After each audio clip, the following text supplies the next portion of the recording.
주신 하나님의 말씀은 요한복음 11장 47절에서 마지막 57절까지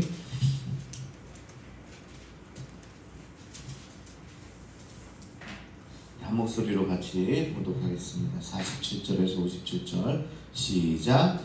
이에 대제사장들과 바리새인들이 공회를 모으고 이르되 이 사람이 많은 표적을 행하니 우리가 어떻게 하겠느냐.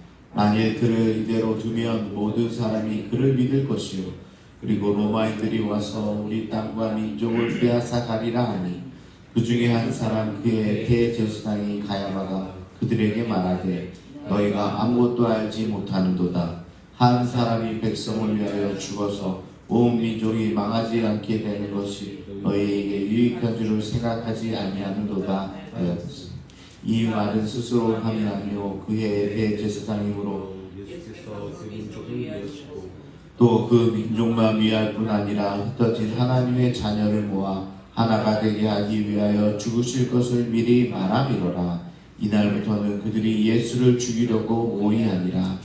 그러므로 예수께서 다시 유대인 가운데 드러나게 다니지 아니하시고 거기를 떠나 빈들 가까운 곳인 에브라임이라는 동네에 가서 제자들과 함께 거기 머무르시니라.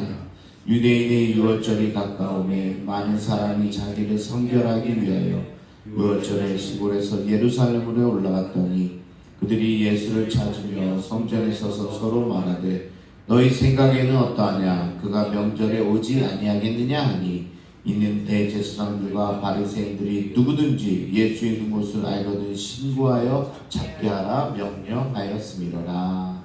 아멘. 사랑하는 성도 여러분 평안하십니까?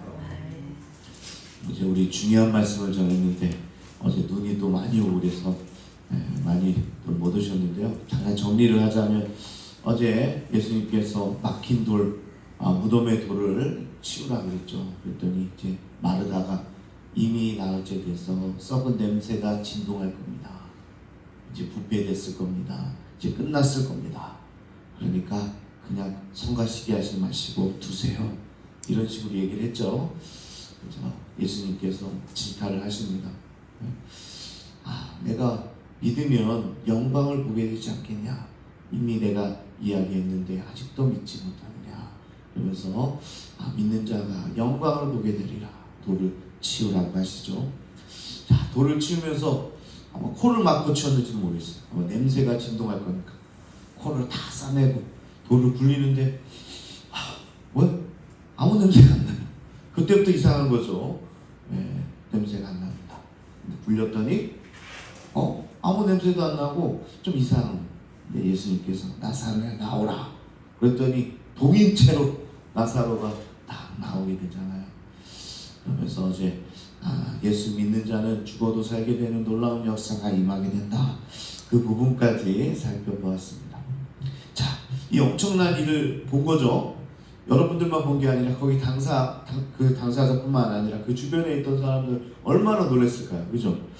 야, 죽은 지 나흘째가 됐는데 그 나사로가 다시 살아나서 자기 발로 걸어다니 정말 벙찐 상태로 한동안 있었을 겁니다.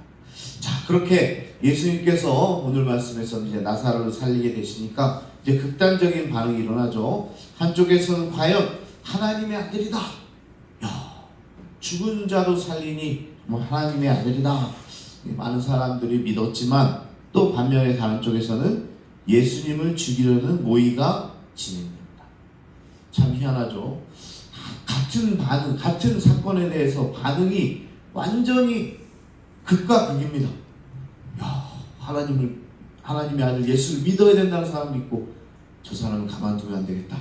죽여라 하는 사람도 있고 참 극단적인 상황을 보게 됩니다.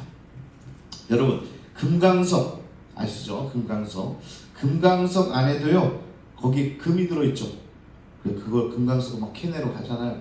예전에 그 서부 영화 보면 그 서부에 사실 서부가 발달하는 게 그 금강석 금이 나온다니까 그 캐러 간 거예요. 그래서 서부 영화가 생긴 겁니다. 가서 캐는데 금강석 안에도요 어떤 사람은 금강석에서 금을 캐내지만 다른 사람들은 금강석을 발견해서 돌만 캐냅니다. 금강석이 다 돌로 된 게 아니에요. 사실 금보다 돌이 더 많죠.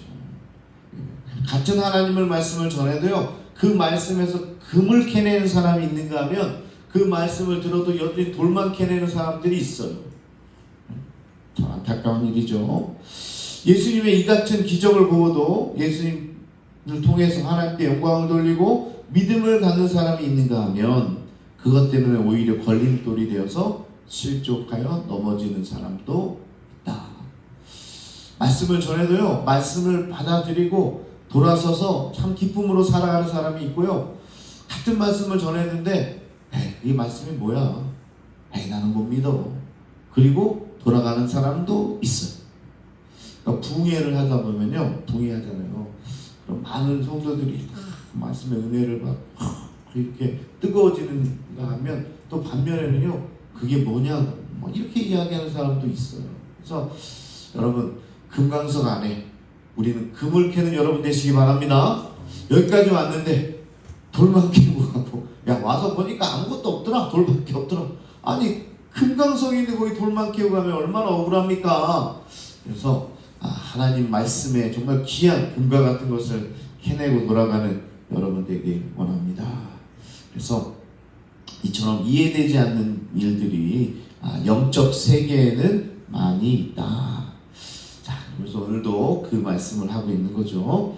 자, 나사로를 살린 사건은요, 요한복음에만 유일하게 기록되어 있습니다. 다른 복음서에서 없는 유일한 말씀인데, 예수님의 죽음과 깊은 영광을 맺는 예수님의 죽음으로 인한 십자가로 나아가는데 이 표적이 굉장히 중요한 역할을 지금 하고 있는 거죠. 이는 동시에 종교 지도자들에게는 자신의 안위를 위협하는 엄청난 일이 되는 겁니다. 대단한 표적인데 오늘 종교 지도자들에게는요, 자기 자리가 위협받는 그런 일이 되는 거죠. 자, 보세요. 우리 그들의 입장에서 말씀을 좀 보면, 태어날 때부터 눈먼 사람, 그것을 고쳐줬죠, 예수님께서. 그것도 언제 고쳤어요? 안식일에 고쳐주셨어요. 그러니까 화는 났죠. 되게 열받았죠, 이들이. 근데 그래도 봐줄만 했습니다. 그래도 넘어갈만 했어요.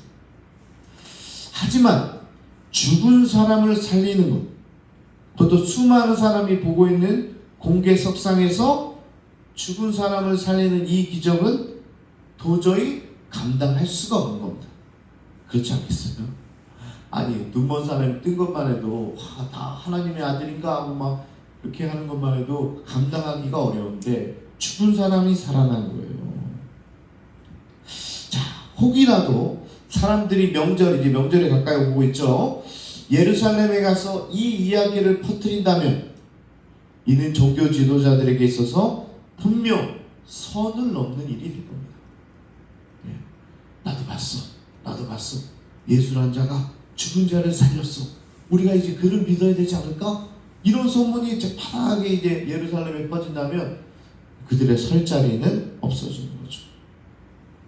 또 예수님이 혹이라도 예루살렘으로 가서 메시아적 행동을 하게 된다면 당시 지배 세력이었던 로마가 어떤 눈치라도 낌새라도 채게 된다면 그러면 십중팔구 민족의 마지막 날이 될 것이라는 것이 자명하다.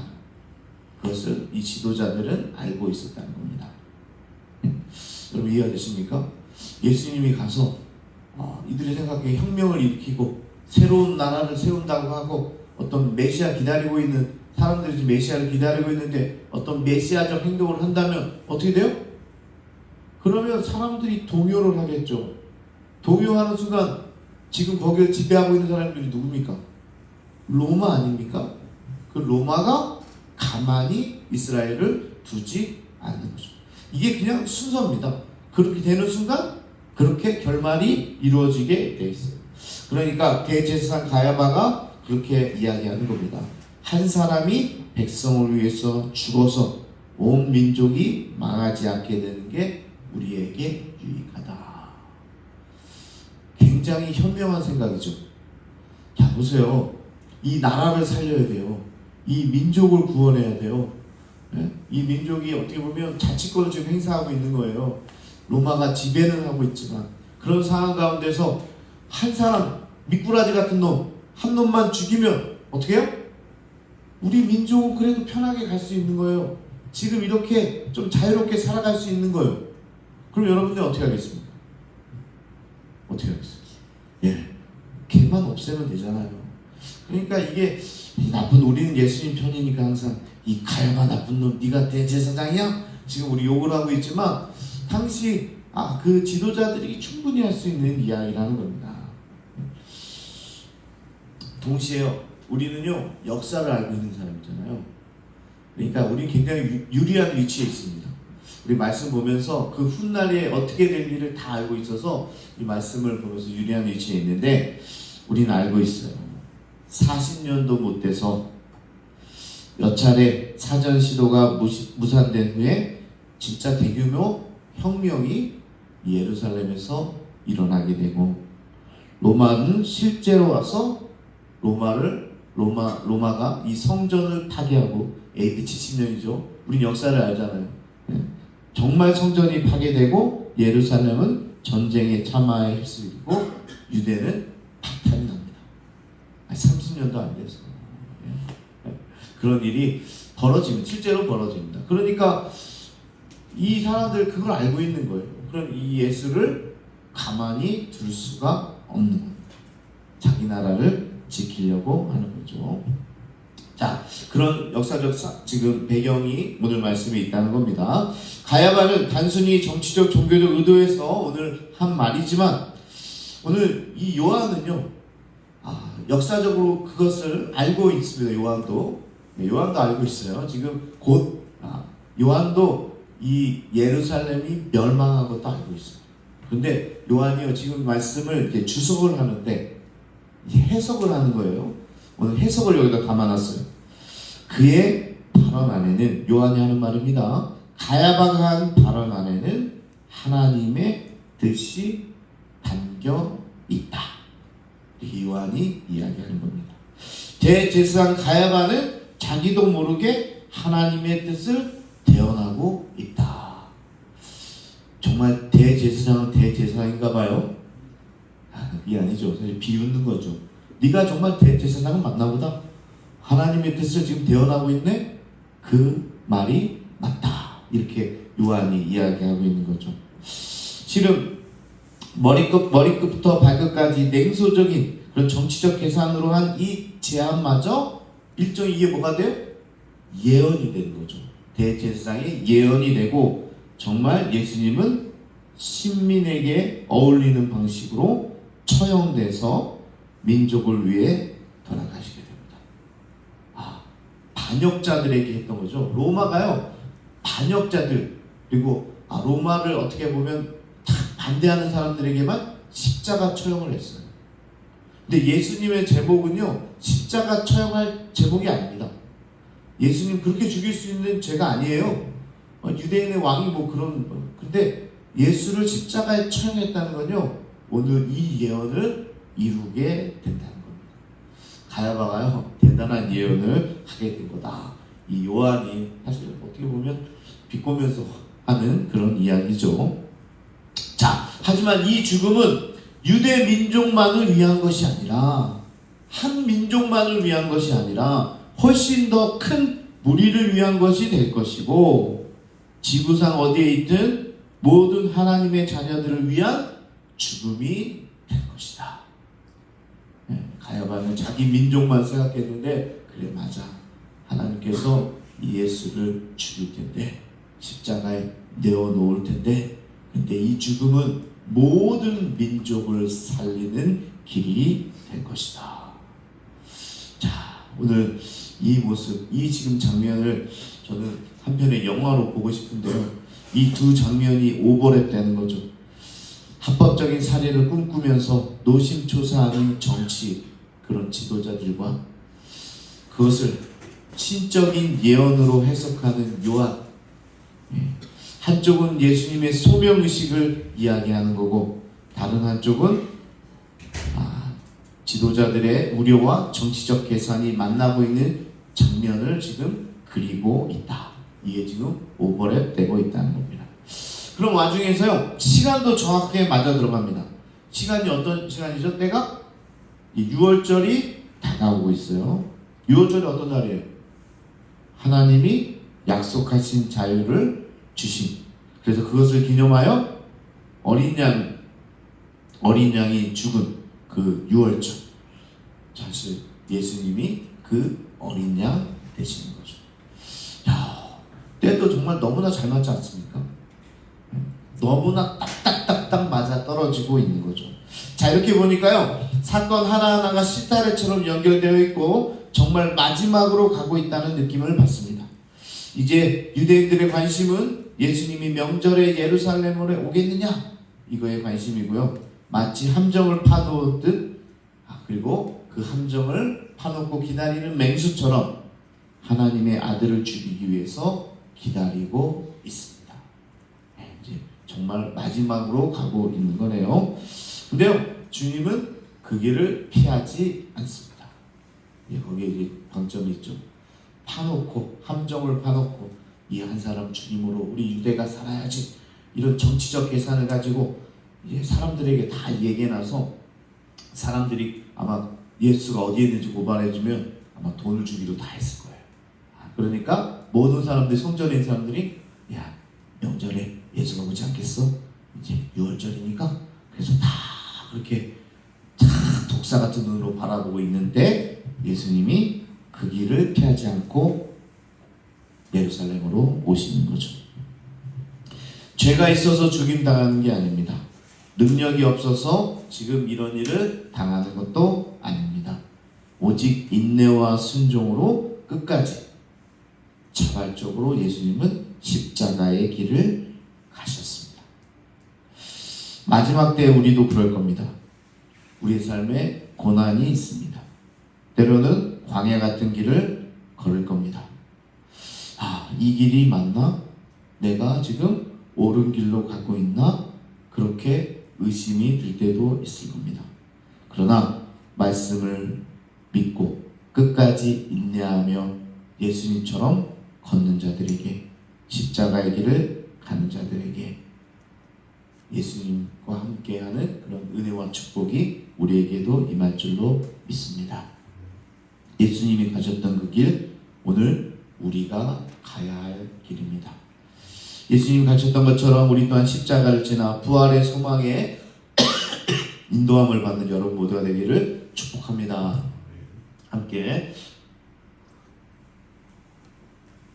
기도하겠습니다. 오늘 기도할 때는요, 예수님께서 이렇게 다 파놓은 함정에도 그 십자가의 길을 묵묵히 걸어갔던 것처럼 오늘 우리에게도 그 길을 예비하시고 또 요구하십니다.